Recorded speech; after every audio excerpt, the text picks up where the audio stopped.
नमस्ते और legal point में आपका स्वागत है। मैं हूं शिखा राजटा। आज हम एक ऐसे मामले पर बात करेंगे जो हमारे दिलों को छूता है और हमें हमारे स्वतंत्रता सेनानियों के प्रति हमारे समाज और सरकार के रवैये पर सोचने के लिए मजबूर करता है। यह कहानी एक 80 साल से अधिक उम्र की विधवा की है जो अपने स्वतंत्रता सेनानी पति के सम्मान के लिए दशकों तक लड़ती रही। आइए देखते हैं कि इस मामले में हाईकोर्ट ने नौकरशाही के रवैये पर क्या कहा और न्याय कैसे किया। केस टाइटल: भारत संघ बनाम महंती देवी और अन्य तथा हिमाचल प्रदेश सरकार बनाम महंती देवी और अन्य। केस नंबर LPA नंबर 102 2017 और LPA नंबर 96 2017। फैसले की तारीख 3 सितंबर 2025। जज के नाम: माननीय मुख्य न्यायाधीश GS सांधावालिया और माननीय न्यायाधीश रंजन शर्मा। कहानी क्या थी?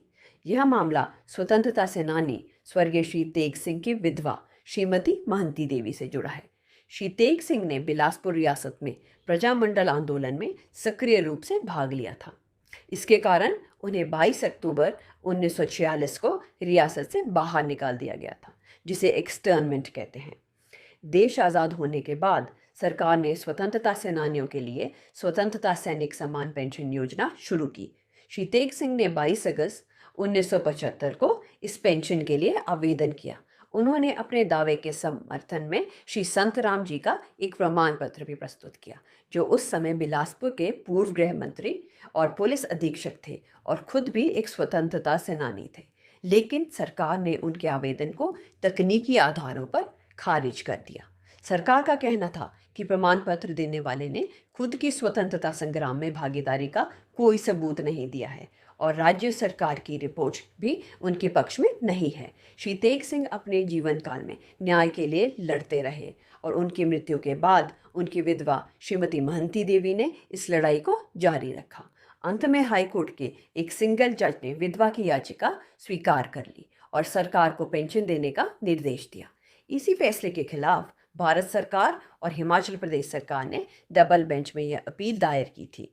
एक स्वतंत्रता सेनानी के परिवार को सम्मान के लिए इतना लंबा इंतजार क्यों करना पड़ा और हाईकोर्ट की डबल बेंच ने इस पर क्या कहा? यह जानने से पहले, अगर आप हमारे देश के नायकों का सम्मान करते हैं और कानून के शासन में विश्वास रखते हैं तो कृपया इस वीडियो को लाइक करें, हमारे चैनल लीगल पॉइंट का सब्सक्राइब करें और इस कहानी को ज़्यादा से ज़्यादा शेयर करें। Legal points involve in this case: division bench ने इस मामले में सरकार के रवैये की कड़ी आलोचना की और कानून के कई महत्वपूर्ण सिद्धांतों को स्पष्ट किया। उदारवादी दृष्टिकोण, लिबरल अप्रोच: कोर्ट ने सुप्रीम कोर्ट के फैसलों का हवाला देते हुए कहा कि स्वतंत्रता सेनानियों की पेंशन के मामलों में एक उदार और सम्मानजनक दृष्टिकोण से देखा जाना चाहिए, ना कि एक अति तकनीकी हाइपर टेक्निकल नजरिए से। इस योजना का उद्देश्य उन लोगों के लिए बलिदान को सम्मान देना है जिन्होंने देश के लिए अपना सब कुछ न्यौछावर कर दिया।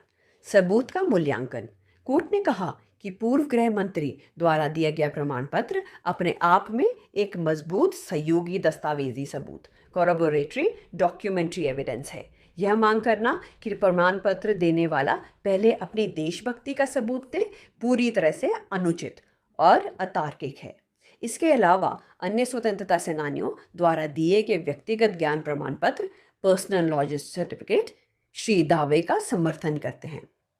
नौकरशाही की मानसिकता, ब्यूरोक्रेटिक माइंडसेट: हाई कोर्ट ने अपने फैसले में तीखी टिप्पणी करते हुए कहा, नौकरशाही की मानसिकता इतनी गहराई तक जमी हुई है कि उनके लिए यह समझना मुश्किल है कि आज वे जिन पदों पर बैठकर लाभ उठा रहे हैं वे उन्हीं स्वतंत्रता सेनानियों के बलिदानों का परिणाम है। पेंशन की हकदारी: कोर्ट ने माना कि विधवा पेंशन की पूरी तरह से हकदार है और सरकार द्वारा दावे को खारिज करना पूरी तरह से अस्थिर और गलत था। हाईकोर्ट की डिवीजन बेंच ने भारत सरकार और हिमाचल प्रदेश सरकार दोनों की अपीलों को खारिज कर दिया था। अदालत ने सिंगल जज के फैसले को सही ठहराया और निर्देश दिया कि विधवा को पेंशन का बकाया भुगतान 2 महीने के भीतर किया जाए।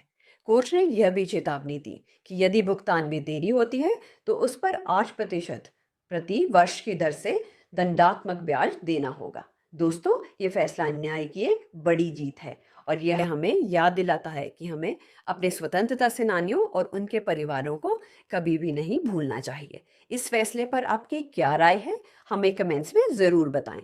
धन्यवाद।